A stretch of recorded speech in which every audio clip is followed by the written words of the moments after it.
تعلیمی اداروں میں، تو کس طرح اپنے آپ کو ان کے اوپر کیا رسپانسبلٹی بنتی ہے، یہ تھوڑا سا ذرا چیزیں اصل میں مین مسئلہ جو ان سے ہے وہ تربیت کا ہے. تربیت کی بات آپ نے کی کہ گھر سے شروع کریں تو واقعتاً تربیت ہمیشہ گھر سے ہی شروع ہوتی ہے.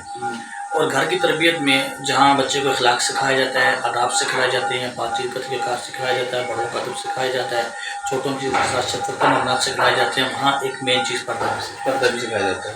ہمارے یہاں المیہ یہ ہے کہ جب ہماری ماں خود پردہ نہیں کرتی تو بیٹی کبھی پردہ نہیں کرتی. ٹھیک ہے نا. ہم جس بیٹی کو بیاہ کر گھر لاتے ہیں اسے بہو کہا جاتا ہے. ساس پردہ نہیں کرے گی تو بہو کبھی پردہ نہیں کرے. سوال ہی نہیں، ماحول ہمارا ایسا ہے. تو ضروری یہ ہے، اسلامی پوائنٹ سے ضروری یہ ہے کہ یہاں پر کہ پہلے گھر میں خود تربیت ہو، اور آنے والی بچی، آنے والا بچہ جب اس تربیت کو دیکھ کر اپنے آپ کو اس تربیت میں ڈالے گا تو آٹومیٹیکلی جب وہ معاشرے میں نکلے گا تو کہیں بھی اس کے لیے کوئی مشکل درپیش نہیں ہوگی. چاہے کہ وہ ایجوکیشن کے لیے جائے، وہ بازار میں خرید و فروخت کے لیے جائے، وہ تجارت کے لیے جائے، کسی بھی معاملے میں بازار کے لیے نکلتا ہے، گھر سے باہر کسی بھی معاملے میں کے لیے وہ قدم باہر رکھتا ہے، اسے کوئی مسائل درپیش نہیں ہوں گے. اس کے لیے مین پوائنٹ کیا ہے کہ گھر کی تربیت ایسی ہو جیسی ان کی اپنی ہو. بالکل صحیح ہے. اچھا، اس میں تھوڑا سا ہم آگے چلتے ہیں. جو بچے بھی یونیورسٹیاں جا رہے ہیں، ٹھیک ہے، ہم جو ہے نارملی کو ایجوکیشن ہم نے دیکھا ہے پاکستان کا جو سسٹم ہے وہ زیادہ تر ٹھیک ہے. جو ہمارے ایلیٹ کلاس ہے جو وہ تقریباً ہم جو باقی یونیورسٹیز کالجز کی بات کرتے ہیں وہ کالجز لیول پہ بھی ہے، لیکن نارملی جو یونیورسٹیز میں کو ایجوکیشن زیادہ ہے. تو جب ایک بچہ، ایک بالغ بچہ، ٹھیک ہے، بالغ بچے کو پتہ ہے کہ یار میرے لیے اچھا کیا اور برا کیا ہے، جب وہ یونیورسٹی میں جاتا ہے، چاہے وہ بچی ہے یا بچہ ہے، فیمیل کی کیا رسپانسبلٹی بنتی ہے اور میل بچے کی کیا رسپانسبلٹی بنتی ہے پردے کو لے کے، اور اس نے کس طرح بات کرنی ہے، کس طرح جو ہے وہ کوئی ایسی چیز جو آپ ہمارے بچوں کو بتانا چاہیں کہ یار یہ رسپانسبلٹی لڑکے کی ہے اور یہ رسپانسبلٹی لڑکی کی ہے. اصل میں آسان سی بات ہے، دو چیزیں آپ نے سامنے رکھی ہیں، دونوں کے لیے آسان. اگر دونوں لوگ میل فیمیل دونوں اگر اپنی حدود کے اندر رہ کر ایک دوسرے سے بات کریں، حدود کے اندر رہ کر اپنے معاملات کو حل کریں، حدود کے اندر رہ کر کسی سے کچھ چیز پوچھنی ہے، کسی کو کچھ چیز بتانی ہے، سمجھانی ہے، سیکھنی ہے، سکھلانی ہے، ایک حد میں رہ کر کے اس سے کریں تو میرے خیال سے کبھی بھی بہت خراب نہیں ہوتا. ہمارے یہاں المیہ یہ ہے، معاملات خراب اس وقت ہوتے ہیں جب ہم حد کو کراس کرتے ہیں. ہم دین سے دور بھی ہو رہے ہیں. وہی بات، ہم جب حد کو کراس کرتے ہیں. مثال کے طور پر یہ ہمارا دوست ہے، یہ میرا بھائی ہے، مطلب کوئی بھی لفظ دے کر آج ہم نے اس کو وہ عزت دے دی، کل کو جب ہمارے سر پہ چڑھ کے بیٹھتا ہے تو پھر ہمارے لیے بہت سارے مسائل پیدا ہوتے ہیں. پھر ان مسائل کے پیدا ہونے کے بعد آگے جو المیہ وہ یہ ہے کہ نہ تو ہم اپنے پیرنٹس سے شیئر کر سکتے ہیں، اور نہ جو ہمیں پڑھانے والے ٹیچر ہیں نہ اس سے شیئر کر سکتے ہیں، نہ اس سے شیئر کر سکتے ہیں. ایسے بہت سارے واقعات ہوتے ہیں، بہت سے بے شمار واقعات ہیں. اور پھر اس کا نقصان کس کو بھگتنا پڑتا ہے؟ اس بچی عورت کو بھگتنا پڑتا ہے. ٹھیک ہے، لڑنے کا کوئی مسئلہ نہیں ہے، وہ تو جو ہے اپنے آپ کو صاف کر لے، اپنے آپ کو صاف، لیکن وہ معاشرہ بھی ایسا ہے، وہ عورت کو ٹارگٹ کرتا ہے، عورت جو ہے وہ. اچھا، اس میں ایک چیز اور بھی زیادہ جو دیکھا جاتا ہے یونیورسٹیز میں کہ ہم لوگ جو ہیں وہ جو یونیورسٹیز میں بچے پڑھتے ہیں ہمارے، ٹھیک ہے، وہ اگر آپ ان سے پوچھیں نا کہ یار جو ہے مطلب وہ اتنے اوپن ہو جاتے ہیں 1-2 سیمسٹرز کے بعد کہ ان کو جو ہے ہم پھر ڈفرینٹ ایونٹس میں بھی ان کو دیکھتے ہیں. آپ نے بہت سارے ادارے دیکھے ہوں گے جن کے ہم نام نہیں لینا چاہتے ہیں یہاں پر، جو پاکستان کے بہت بڑے ادارے ہیں، وہاں پہ ڈفرینٹ ایونٹ آرگنائز ہوتے ہیں جو ہمارے دین کی عکاسی نہیں کرتے ہیں، یا بہت سارے ایسے ادارے ہیں جن کو دین اجازت نہیں دیتا. تو آپ جو یہاں پہ جو رسپانسبلٹی بنتی ہے وہ ایڈمنسٹریشن کی یا یونیورسٹی کی، یا اسپیشلی ہم بینگ اے ٹیچر ہماری کیا رسپانسبلٹی بنتی ہے؟ سب سے پہلے جو رسپانسبلٹی وہ ٹیچر کی ہے. ٹھیک ہے، ٹیچر یہ باپ بھی ہے، یہ استاد بھی ہے. اور باپ کی حیثیت سے اگر جو بچے کی وہ تربیت کرے گا جو گھر میں کی جاتی ہے، یا جو گھر میں نہیں ہوئی وہاں جانے کے بعد اگر یہ کرے گا تو میرے خیال سے یہ اپنی رسپانسبلٹی پوری کر رہا ہے. ٹھیک ہے. نمبر 2 اس کے پڑھانا. یہ دونوں چیزیں ایسی ہیں، اگر ان دونوں چیزوں کو لے کر ایک ٹیچر چلے گا تو سوال ہی نہیں پیدا ہوتا کسی یونیورسٹی کے اندر، کسی ادارے کے اندر، یا کسی بھی معاملات کے کہیں بھی جا کر کہ حالات خراب ہوں. ہمیشہ ہوتا یہ ہے کہ بس ٹھیک ہے، ٹیچر آیا، اپنا اس لیکچر تیار کیا اور اس نے اپنا وہ لیکچر جھاڑا، لیکچر دیا، بچوں کو بتایا، سمجھایا اور گیا نکل گیا. کلاس میں کیا ہو رہا ہے، کس نے کیا کہا، فوٹنگ کہاں سے ہوئی، آواز کہاں سے، مطلب جو سو چلتا رہا سو چلتا رہا. اب بھی ماشاء اللہ ایجوکیشن سسٹم سے آپ کا تعلق آپ دیکھتے ہیں کہ ہم بہت سے ٹیچرز کا نام سنتے ہیں کہ جب وہ ٹیچر کلاس میں آتے ہیں تو بچہ چوں نہیں کرتا. بالکل ایسا ہی. لیکن کچھ ٹیچر ایسے ہیں جب وہ کلاس میں جاتے ہیں تو آدھا گھنٹہ تو بچوں کو خاموش کرانے پہ لگا دیتے ہیں. اس کے باوجود وہ بیچارہ بڑی مشکل سے اپنے کوشچن 2 کوشچن کیے اور ٹائم پورا ہو گیا. بالکل ٹھیک ہے، ایسا ہی ہے. یہاں جو سب سے بڑا المیہ ہے وہ یہ ہے کہ یہاں ٹیچر کی رسپانسبلٹی ہے کہ وہ اپنے کلاس کے لیے اپنے بچوں کے لیے ایسا ماحول بنائے کہ جس ماحول میں رہنے کے بعد بچہ جو ہے. ٹھیک ہے. اچھا اب ہم پردے کی بات کر ہی رہے ہیں. اب قرآن کی نظر میں اور دین کی نظر میں شرعی پردہ کیا ہوتا ہے؟ شرعی پردہ کو ہم کس طرح آسان لفظوں میں ایکسپلین کر سکتے ہیں؟ اصل بھائی بہت پیارا سوال کیا ہے آپ نے. اسلام کی حدیث کا مفہوم اگر آپ کو بتاؤں تو آسان لفظوں میں شرعی پردہ یہ ہے کہ ہر اس بچی کا اس لڑکے سے پردہ ہے کہ جس سے نکاح ہو سکتا ہے. صحیح. بس دین نے آسان کر دیا. آسان کر دیا. اب اس میں ہمیں ضرورت نہیں ہے یہ میرا کزن ہے، یہ ماموں ذات ہے، یہ خالہ ذات ہے، یہ چچا ذات ہے، یہ پھپھو ذات ہے، یہ فلاں ہے. اس معاملے میں جانے کی ضرورت بھائی آسان. ہم نے پردہ کس سے کرنا ہے؟ بچی نے پردہ کس سے کرنا؟ جس سے نکاح جائز ہے. صحیح. ٹیچر اس سے بھی نکاح جائز ہے، اس سے بھی پردہ لا سکتے ہیں. آئی نا بات سمجھ. بابا جدید بوستانی علیہ رحمہ ایک بہت بڑے بزرگ گزرے ہیں، تو ان سے کسی نے سوال کیا کہ کسی غیر محرم خاتون کو پڑھانا جائز ہے؟ آپ نے بہت پیارا جواب دیا. آپ نے بتایا کہ پڑھانے والا بابا جدید بوستانی ہو، پڑھنے والی رابعہ بصری ہو، اور پڑھائی جانے والی کتاب قرآن ہو، اور جس جگہ میں پڑھایا جائے وہ بیت اللہ کے اندر کا حصہ ہو، پھر بھی ناجائز ہے. اب اسی سے آپ اندازہ لگا لیں کہ ماحول ہمیں کیا کہتا ہے اور اسلام ہمیں کیا کہتا ہے. اسلام اور ہمارے اکابر نے اور ہمارے اسلاف نے ہمیں یہ تربیت دے کر گئی، اور ہم بس آج ماحول تو. اچھا یہ بھی ایک المیہ ہے ہمارا کہ ہم لوگ جو ہے وہ چیزوں کو سوشل میڈیا نے بھی بہت سی چیزوں کو ہمارے نا پازیٹیو چیزیں بھی انسان کی زندگی میں آئی ہیں، لیکن کچھ نیگیٹو چیزیں بھی انسان کی زندگی میں آئی. یہ جو موبائل فون نے جو ہے نا، جو اینڈرائڈ موبائل فون نے اسپیشلی یہ جو پرابلم کریٹ کیا، آپ کو نہیں لگتا کہ بچوں کا یہ بھی ایک بہت بڑا مسئلہ ہے کہ ہم جب بچوں کو یا بچیوں کو جب ان کو نہیں سمجھ، ٹھیک ہے، مطلب اگر ہم یہ کہہ رہے ہیں کہ بالغ ہوتے ہیں، بالغ ہونے کے بعد ظاہر سی چیزیں ان کو کچھ چیزیں لگ رہی ہوتی ہیں کہ ہمارے لیے فائدہ مند رہے گا، ان کے لیے فائدہ مند نہیں ہوتی. آپ کو کیا لگتا ہے کہ یہ جو سوشل میڈیا یا موبائل فون ہے یہ کس حد تک ہماری جو آنے والی جنریشن ہے اس کو خراب کر رہا ہے؟ سیکنڈ ایئر تک بچہ ہو یا بچی ہو نا، سیکنڈ ایئر تک اس کو موبائل کی کوئی ضرورت نہیں ہے. بالکل نہیں. بچہ 7 کلاس میں پہنچتا ہے، گھر میں اس نے جناب بھاٹ ڈالا ہوتا ہے، مجھے فلاں موبائل لے کے دو، کیوں؟ میں نے اس سے پڑھنا ہے. مجھے لیپ ٹاپ لے کے دو، کیوں بھائی؟ ابھی تیری کون سی کتاب ہے جو تیری لیپ ٹاپ پہ آ چکی ہے؟ تیرے پاس ایجوکیشن. ہمارے یہاں تو چلو آگے جا کے اس پہ ایجوکیشن میں بات کریں گے، لیکن ہمارے یہاں تو عجیب المیہ یہ ہے کہ نہ اس موبائل فون کا اور نہ لیپ ٹاپ کا ہمارے یہاں سیکنڈ ایئر تک کوئی تعلق نہیں کرتا. میں اکثر بچوں کے پیرنٹس سے جب بات ہوتی ہے ان کو ایک بات کہتا ہوں کہ آپ کے بچے کے پاس موبائل ہے؟ کہتے جی ہاں ہے. اگر آپ کے پاس کون سا ہے؟ وہ بیچارہ جیب سے نکالتا ہے بٹنوں والا موبائل، اور بچے کے پاس کم از کم 50-60 ہزار روپے بنا ہوا ہے، وہ جی وہ اس سے پڑھتا ہے. مجھے ایک، میں نام نہیں لوں گا، ادارے کا نام نہیں لوں گا، یہاں میں ایک اچھا ادارہ ہے، تو وہاں کی پیرنٹس میٹنگ تھی. اس میٹنگ کے اندر بچے نے کہا، پیرنٹس نے کہا کہ ہمارا بچہ تو دن رات بیٹھ کے پڑھتا رہتا ہے، اس کا رزلٹ یہ کیوں ہے؟ وہاں کے جو پرنسپل صاحب تھے انہوں نے کہا کہ بھائی بچے کی کاپیاں، اس کا بیگ منگواؤ. جب بچے کا بیگ منگوایا گیا، اس کا رف رجسٹر نکالا تو جتنا موبائل کا سائز ہوتا ہے اتنا سائز کے اندر اس نے رف رجسٹر کے اندر سے کاٹا اور اس کے اندر سے موبائل فون پھٹ گیا. گھر والوں کی نظر میں، والدین کی نظر میں بچہ پڑھ رہا ہے، لیکن وہ کیا پڑھ رہا ہے یہ اس کا خدا کو پتہ ہے، اس کا خدا کو پتہ ہے. ایسا ہی یہ ایک بہت بڑا ڈیلیما ہے ہماری سوسائٹی کا کہ یار یہاں پہ نا یہ بچوں کے اوپر نظر رکھنا بہت ضروری ہے.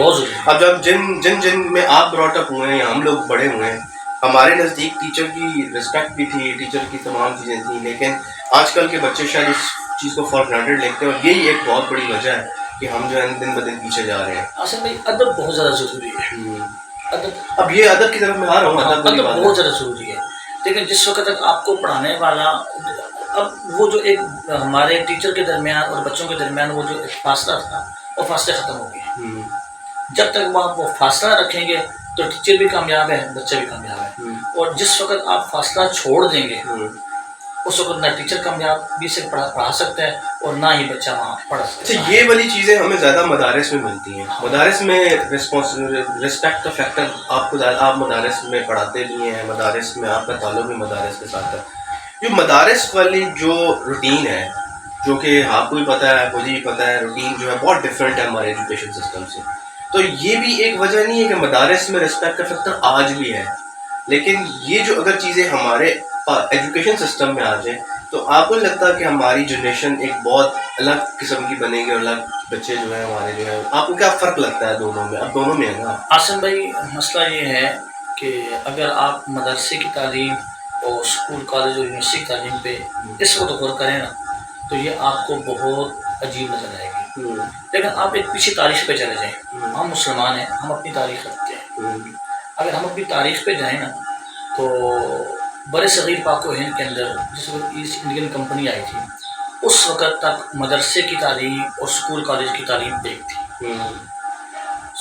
مسجد سے پڑھنے والا بندہ فلاسفر بھی تھا، حکیم بھی تھا، طبیب بھی تھا، ڈاکٹر بھی تھا، انجینئر بھی تھا، مطلب ہر طرح کی کوالٹی ایک بندے میں پائی جاتی تھی. اس کی بہت ساری مثالیں ہیں. میں اگر آپ کو بطور مثال بھول سینا کا نام بتا دوں یا ایسے آپ کوئی سیاستدان یا کوئی ایسا معاملہ لے لیں تو مطلب وہ لوگ اس میں تھے. وجہ یہ تھی کہ ان کو ایک چھت کے نیچے ساری تعلیم دی جاتی تھی. پھر وہاں پر مسئلہ یہ ہوا کہ ایک شخص آیا یورپ سے جس کا نام تھا لارڈ میکالا. اس نے آنے کے بعد تعلیم کو دو حصوں میں تقسیم کر دیا. اس نے کہا مسجد کے لیے جو تعلیم پڑھائی جائے گی وہ یہ ہوگی، اسکول کالج یونیورسٹی کے اندر جو تعلیم پڑھائی جائے گی وہ یہ ہوگی. پھر ہمارے ملک کے اندر بھی برِ صغیر پاک ہند اور باقی معاملات میں اگر دیکھیں تو اس تعلیم کو لیا گیا. اس تعلیم کو لینے کے بعد نقصان یہ ہوا کہ اب جب مسجد کا بندہ ہے وہ اسکول کالج سے متنفر ہے، اور جو اسکول کالج والا ہے وہ بڑی بری نظر سے، اگر گھر میں بھائی بھی مسجد کی تعلیم حاصل کرا تو اسے بڑی بری نظر سے دیکھا جاتا ہے. اگلا المیہ یہ ہے ہمارے یہاں جس وقت بچہ نہ پڑھ رہا ہو، بار بار فیل ہو رہا ہو، ہم اٹھاتے ہیں مسجد میں ڈالتے ہیں. ٹھیک بات ایسا ہی ہے. ہم کہتے ہیں جو بھائی اس کو مدرسے میں چھوڑو، اس کو یہ کسی کام کا کسی کام کاج کا نہیں ہے، اس کو کہاں چھوڑو، مدرسے میں چھوڑو. پھر یار عقل سے بھی کام لو. جس کو تم آج مسجد میں چھوڑ کر آ رہے ہو، مدرسے میں چھوڑ کر آ رہے ہو، کل کو تم اس کے جوتے بھی سیدھے کرتے ہو، کل کو تم اس کے ہاتھ بھی چومتے ہو، کل کو تم اسے کہتے ہو ہمارا نکاح پڑھاؤ، کل کو تم اسے کہتے ہو ہمارے جنازے پڑھاؤ، کل کو اس کے بغیر تم نماز نہیں پڑھتے. بھائی یہ تو وہ تھا نا جسے تم نے اٹھایا اور پھینک دیا، اور اس نظر سے پھینکا جائے کسی قابل نہیں ہے. تو اللہ نے اسے وہ قابلیت دی ہے جو جن کے اوپر تم نے کروڑوں روپے لگائے اس کے اندر وہ قابلیت نہیں ہے. لیکن اللہ تعالیٰ نے جس کو آپ نے اللہ کی راہ میں چھوڑا ہے، اللہ نے اسے وہ قابلیت دی ہے کہ تم ہاتھ اس کے چوم رہے ہو، جوتے اس کے سیدھے کر رہے ہو، جنازے اس کی نکاح اس سے پڑھوا رہے ہو، نمازیں اس سے، اور دین کا ہر معاملہ، دنیا کی ہر بات آپ اسی کے پاس جاتے اسی کے پاس جب پھنستے ہو. جب ہم پھنستے ہیں تو ہم جاتے ادھر ہی ہیں. دیکھو جس کو آپ نے کل گھر سے نکالا تھا آج اللہ نے اس کو ممبر رسول ہے. اچھا یہ ایک اور بھی بات ہے، اس میں تھوڑا سا ایڈ آپ شاید آپ اس سے اتفاق بھی کریں گے کہ جب ہم دینی تعلیم کی بات کرتے ہیں نا تو ہم جب قرآنی تعلیم کی بات کرتے ہیں تو قرآنی تعلیم کا بہت بڑا امپیکٹ میں نے دیکھا ہے دینی تعلیم پہ. جن لوگوں کے پاس قرآن کی تعلیم ہے نا وہ دینی تعلیم جو دنیاوی تعلیم ہے اس میں بھی بہت زیادہ کامیاب ہے. میں نے بہت سارے لوگوں کو دیکھا ہے، بہت ساری ایگزامپل. جی بہت دیکھیں آصم بھائی، جن لوگوں نے قرآن کو لیا ہے نا اللہ نے کبھی ان کو ذریعہ خواب نہیں کیا. اور جن لوگوں نے صرف دنیا کو لیا ہے نا وہ صبح سے شام تک دنیا کے پیچھے بھاگتے ہیں، دنیا کی اسپیڈ ان کے آگے اور تیز ہو جاتی ہے. اب مثال لے لو، ہمارا کوئی ایک پروفیسر لے لو، 40,000 50,000 روپے تنخواہ لے رہا ہے، ٹھیک ہے، اس میں پریشان ہے، اور مسجد کے مولوی صاحب کو 10,000 دے رہی ہے، وہ خوش ہے. اور مسجد کے مولوی صاحب بیٹھتے نیچے آنے والے مہمان کو وہ عزت، وہ تعظیم اور وہ تکریم دیتے ہیں کہ جو کوئی عام انسان کی. صحیح بات ہے، ایسا ہی ہے. اپنی وسعت کے مطابق وہ کھانے کا وقت ہو تو مولوی صاحب کے گھر سے آپ بغیر کھانے کے نہیں جاتے، چائے کا وقت ہو تو آپ بغیر چائے کے نہیں جاتے، اچھا پانی شربت سب کچھ اللہ تعالیٰ اویلیبل ہے. اور میں تو اکثر دوستوں سے بات کرتا ہوں، میں کہتا ہوں یار بات سنو، عام لوگ جو ہیں سوچتے ہیں یار کیا کہتے ہیں کہ چھوٹا گوشت مٹن لائیں پکائیں کہ نہ پکائیں، پر مولوی صاحب کے گھر ہر دوسرے دن پکتا ہے. ایسا ہی اللہ تعالیٰ کھلاتا ہے، وہ اللہ کی دین کی خدمت ہو رہی ہے. مسئلہ یہ ہے کہ جب ہم دین والے بن جائیں گے، دین کے کو اپنا کیا کہتے ہیں زندگی کا مقصد بنا دیں گے نا، پھر اللہ ہمیں کبھی ذلیل نہیں کرے گا. لیکن جس وقت ہم دین کو چھوڑ دیں گے نا، دنیا کے پیچھے بھاگیں گے، تو پھر اللہ ایسا ذلیل کرے گا کہ ہم سوچتے رہیں گے، پٹتے رہیں گے ہمارے ساتھ ہو گیا. ہاں ابھی اب میں بھی ایک دو ملکوں میں مجھے بھی اتفاق ہوا، آپ بھی جاتے رہتے ہیں. دین جتنا جو ہے نا وہ یورپ میں پھیل رہا ہے. میں بیسیکلی وہ ابھی جو لیٹسٹ واقعہ ہوا میں اس طرف آ رہا ہوں تھوڑا سا. جو ابھی لیٹسٹ واقعہ ہوا ہے، اللہ تعالیٰ جو ہے وہ ہدایت دے سب کو، اور یہ جو ابھی سویڈن کا واقعہ ہوا، اس سے پہلے فرانس والے بھی تھے، پھر وہ جناب ہمارے ساتھ تو مسئلہ یہ ہے نا کہ ہم بینگ مسلم سیپریٹڈ ہوئے ہیں نا، ٹھیک ہے. تو یہ جو چیز ابھی ہو رہی ہے، اب جتنا دین کو یہ دبا رہے ہیں نا اسلام کو، اتنا ہی یورپ میں ان ممالک میں دین ہمارا اتنا ہی پھیل رہا ہے. یہ اللہ کا ایک نظام ہے، اللہ کا ایک نظام ہے، اوپر ذات بیٹھی ہے. تو سویڈن کا واقعہ ہوا ہے، اس کی جو ہے جتنی مذمت کریں کم ہے، ٹھیک ہے. اور ہمارے جو اوپر لوگ بڑے بیٹھے ہیں، اللہ تعالیٰ ان کو ہدایت دے کہ یار وہ کم سے کم یہ جو ہو رہا ہے ان سے تو روکے نا، ٹھیک ہے. ابھی لیٹسٹ ہمارے فرانس سے اس سے پہلے ہوا. تو آپ کو بینگ کونسل ممبر کیا لگتا ہے کہ یار یہ کس طرح چیزیں جو ہے جا رہی ہے اور کس طرف ہم جا رہے ہیں؟ اصل میں مسئلہ یہ ہے کہ میں سوشل میڈیا پہ پچھلے 2-3 دنوں سے دیکھ رہا ہوں، ہر بندہ کہتے ہیں میں مذمت کرتا ہوں. مذمت کرتا ہوں. میں مرکزی علماء کونسل صوبہ پنجاب کا نائب صدر ہونے کی حیثیت سے میں مذمت نہیں کرتا. بات مذمت کی نہیں ہے، بات مذمت کی نہیں ہے. بات مذمت کیا ہے؟ ہم لیٹے ہوئے موبائل فون پہ ہم نے بنایا اور 4 لاکھ لکھ کے اپلوڈ کر دیا. بھائی کیا یہ کون سی مذمت ہے؟ ہاں صحیح کہہ رہے ہیں. میں اس بات پہ ہوں کہ یار جس طرح سویڈن کے ملک نے اپنی سرپرستی کے اندر یہ کام کروایا، ہم اپنے ملک پاکستان سے اس بات کا مطالبہ کرتے ہیں کہ تم اپنی سرپرستی کے اندر ان کا سوشل بائیکاٹ کرو، ٹھیک ہے، تجارتی بائیکاٹ کرو. تم ان کے جو سفیر جہاں بیٹھا ہے وہ اس کو نکالو، جتنے بھی معاملات ہیں اس کو نکالو. بھائی وجہ کیا ہے؟ وجہ صرف آج کا قرآن جلنا نہیں ہے. سویڈن کی تو پیشی تاریخ یہ ہے کہ کبھی یہ رسول اللہ صلی اللہ علیہ وسلم کی گستاخی کرتے ہیں، کبھی یہ خاکے بناتے ہیں، کبھی یہ قرآن کو جلاتے ہیں، کبھی وہاں پر صحابہ کی توہین کی جاتی ہے، کبھی اہل بیت کی توہین کی جاتی ہے. کس منہ سے ہم کس چیز کو روکیں؟ میرا کہنے کا مقصد یہ ہے عاصم بھائی کہ جس طرح ان لوگوں نے اپنی حکومت سے اجازت لے کر اپنے عدالتی نظام سے اجازت لے کر انہوں نے کام کیا ہے، ہمیں یہاں پر ایک ایسا وہ بنانا چاہیے، قانون بننا چاہیے، ہمارے ادارے، ہماری قومی اسمبلی ایک ایسا لا بنائے کہ جو پوری دنیا میں جہاں پر بھی قرآن کی، رسول کی، صحابہ کی، اہل بیت کی، ازواج مطہرات کی کسی صورت میں گستاخی ہو، فوراً اٹھائیں اور جو قانون ہمارا بنا ہوا اس کے مطابق اس کو سزا دیجیے. اچھا آپ کو یہ بھی نہیں لگتا کہ یہ جو چیزیں ہر 1-2 سال کے بعد نہیں ہوتی ہیں، ٹھیک ہے، یہ خود گھبرائے ہوئے نہیں ہیں مسلمانوں سے؟